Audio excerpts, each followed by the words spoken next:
Assalamualaikum warahmatullahi wabarakatuh. Halo teman-teman, jumpa lagi bareng aku Mukul Santoso di channel Sahabat Medis. Masih melanjutkan video yang sebelumnya. Di video kali ini kita masih akan membahas latihan soal untuk persiapan menghadapi SKB CPNS tahun 2021. Dengan materi pembahasannya adalah tentang kesehatan umum. Sebelum kita masuk ke soal dan pembahasan, buat teman-teman yang baru gabung di channel ini, jangan lupa untuk dukung channel ini dengan cara subscribe dan nyalakan lonceng notifikasinya agar teman-teman tidak ketinggalan update video terbaru dari channel ini. Oke, langsung saja kita masuk ke soal yang pertama. Nyonya Tiara membawa bayinya yang berusia 3 bulan ke posyandu untuk melakukan imunisasi. Setelah dilakukan anamnesa, diketahui bahwa setelah dilakukan imunisasi bulan lalu, bayi Nyonya Tiara sempat demam 38,6 derajat Celcius dan sekarang sedang mengalami diare ringan. Berdasarkan hasil pemeriksaan tersebut, jenis imunisasi apa yang akan diberikan pada bayi Nyonya Tiara? A. Tidak diberikan imunisasi karena kondisi bayi tidak sehat. B. DPT HB dan HIB1. C. DPT HB HIB2. D. DPT HB HIB2 dan polio 3. Atau E. Polio 3 saja.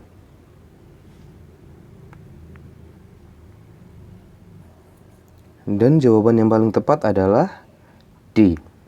DPT HB HIB2 dan polio 3. Dan berikut ini adalah penjelasan tentang apa saja yang termasuk kontraindikasi dan yang bukan kontraindikasi terhadap pemberian imunisasi DPT HB HIB2 dan polio. Nah, untuk kontraindikasi dari pemberian vaksin DPT HB dan HIB diantaranya yang pertama adalah enselopati dalam 7 hari pasca DPT HB HIB sebelumnya. Kemudian beberapa hal yang perlu diperhatikan adalah yang pertama, demam lebih dari 40,5 derajat Celcius dalam 48 jam pasca DPT HB HIB sebelumnya yang tidak berhubungan dengan penyebab lain. Dan yang kedua, kolaps dan keadaan seperti syok dalam 48 jam pasca DPT HB HIB sebelumnya. Lalu yang ketiga, kejang dalam 3 hari pasca DPT HB HIB sebelumnya. Kemudian yang keempat, menangis terus lebih dari 3 jam dalam 48 jam pasca DPT HB HIB sebelumnya. Dan yang terakhir adalah sindrom Guillain-Barré dalam 6 minggu pasca vaksinasi. Nah, sedangkan berikut ini adalah yang bukan termasuk kontraindikasi. Yang pertama, demam kurang dari 40,5 derajat Celcius pasca DPT HB HIB sebelumnya. Kemudian yang kedua, riwayat kejang dalam keluarga. Ketiga, riwayat SIDS dalam keluarga. Dan yang keempat, riwayat KIPI dalam keluarga pasca DPT HB HIB. Nah, pada kasus di sini kan diketahui bahwa pada vaksin sebelumnya bayi tersebut sempat demam 38,6 derajat Celcius. Nah, ini masih diperbolehkan untuk mendapatkan vaksin DPT HB dan HIB. Sedangkan pada vaksin polio untuk kontraindikasinya adalah infeksi HIV atau kontak HIV serumah. Dan yang kedua, imunodefisiensi seperti keganasan hematologi atau tumor padat atau imunodefisiensi kongenital dan terapi imunosupresan dalam jangka panjang. Sedangkan yang bukan kontraindikasi adalah menyusui, sedang dalam terapi antibiotik dan diare ringan. Nah, pada soal ini bayinya sedang mengalami diare ringan. Nah, karena diare ringan ini bukan termasuk kontraindikasi dari vaksin polio, jadi bayi tersebut tetap mendapatkan vaksin DPT HB HIB2 dan polio 3 sesuai dengan jadwal imunisasi pada bayi berusia 3 bulan. Oh ya teman-teman, di sini kita juga menginfokan salah satu platform yang bisa menjadi referensi buat teman-teman belajar dalam mempersiapkan diri menghadapi SKB CPNS nanti. Nah, platform tersebut adalah NIP Warrior.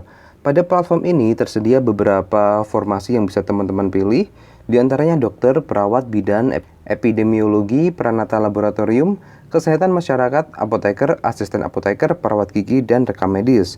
Bila teman-teman gabung di platform ini, beberapa fasilitas yang teman-teman dapatkan di antaranya 3 paket tryout sesuai formasi yang teman-teman pilih, kemudian 5 paket tryout kesehatan umum, file PDF kumpulan materi sesuai formasi, file PDF kumpulan materi kesehatan umum, grup WhatsApp, dan support dari tim NIP Warrior. Nah, untuk cara gabungnya teman-teman tinggal klik saja linknya di deskripsi video sesuai dengan formasi yang teman-teman pilih. Oke, kita lanjut ke soal berikutnya. Upaya peningkatan capaian kegiatan vaksinasi COVID-19 terus digerakkan di seluruh daerah di Indonesia. Pada alur kegiatan tersebut, diperlukan berapa meja? A. 1 meja, B. 2 meja, C. 3 meja, D. 4 meja, atau E. 5 meja.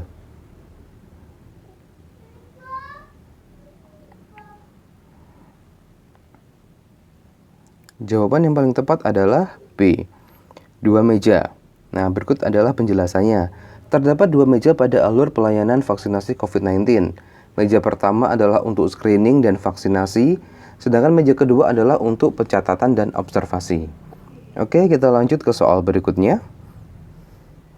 Berikut ini adalah keterkaitan antara nawacita poin kelima, yaitu meningkatkan kualitas hidup manusia dan masyarakat Indonesia dengan aplikasinya pada RPJMN tahun 2015-2019, kecuali A. Pembangunan manusia dan masyarakat, indeks pembangunan manusia, dan indeks pembangunan masyarakat. B. Peningkatan kualitas pendidikan.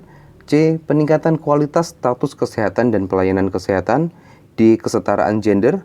Atau E. Perlindungan anak.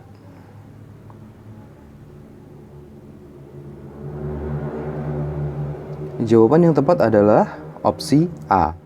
Pembangunan manusia dan masyarakat, indeks pembangunan manusia, dan indeks pembangunan masyarakat.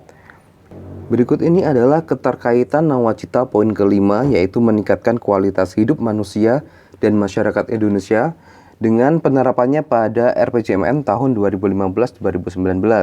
Yang pertama, peningkatan kualitas pendidikan. Yang kedua, peningkatan kualitas status kesehatan dan pelayanan kesehatan. Ketiga, kesetaraan gender dan pemberdayaan perempuan. Keempat, perlindungan anak. Dan yang kelima, pembangunan masyarakat. Nah, untuk opsi A ini, pembangunan manusia dan masyarakat, indeks pembangunan manusia dan indeks pembangunan masyarakat, ini berhubungan dengan nawacita poin ke-6. Oke, kita lanjut ke soal berikutnya. Terdapat 4 pilar pembangunan pada SDGs, diantaranya pilar pembangunan sosial, pilar pembangunan ekonomi, pilar pembangunan lingkungan, dan pilar pembangunan hukum dan tata kelola. Berikut ini merupakan goals SDGs pada pilar pembangunan sosial adalah A. Goals 1, 2, 3, dan 4. B. Goals 1, 2, 3, 4, dan 5. C. Goals 1, 2, 3, 4, dan 6. D. Goals 1, 3, 4, 5, 6, dan 8. Atau E. Goals 1, 2, 3, 4, 5, dan 6.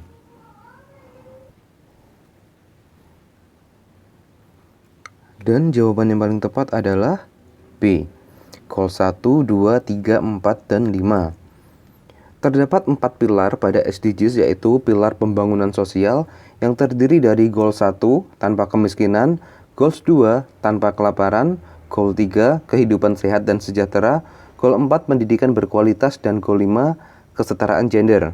Kemudian untuk pilar pembangunan ekonomi terdiri dari Goals 7, energi bersih dan terjangkau, Goal 8, pekerjaan layak dan pertumbuhan ekonomi, Goal 9, industri, inovasi, dan infrastruktur, Goal 10, berkurangnya kesenjangan, dan Goal 17, kemitraan untuk mencapai tujuan.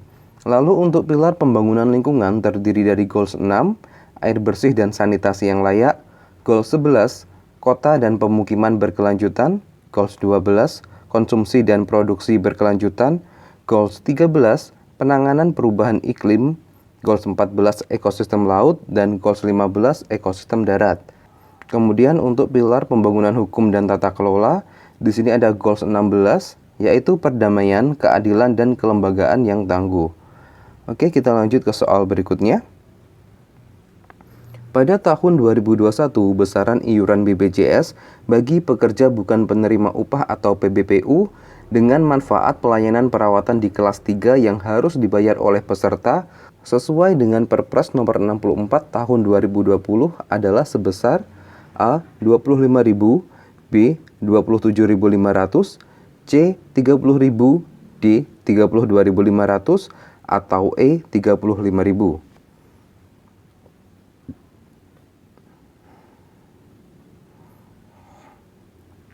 Jawaban yang tepat adalah E.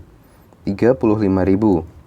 Berdasarkan Perpres nomor 64 tahun 2020, bagi peserta pekerja bukan penerima upah dan bukan pekerja, besaran iuran yang harus dibayarkan adalah yang pertama, sebesar 35.000 per orang per bulan dibayar oleh peserta PBPU dan peserta BP atau pihak lain atas nama peserta.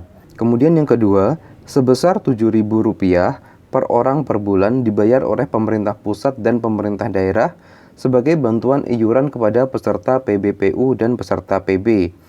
Kemudian poin yang ketiga, iuran bagian peserta PBPU dan peserta PB atau pihak lain atas nama peserta sebesar 35.000 per orang per bulan sebagaimana dimaksud pada angka 1 dapat dibayarkan oleh pemerintah daerah sebagian atau seluruhnya.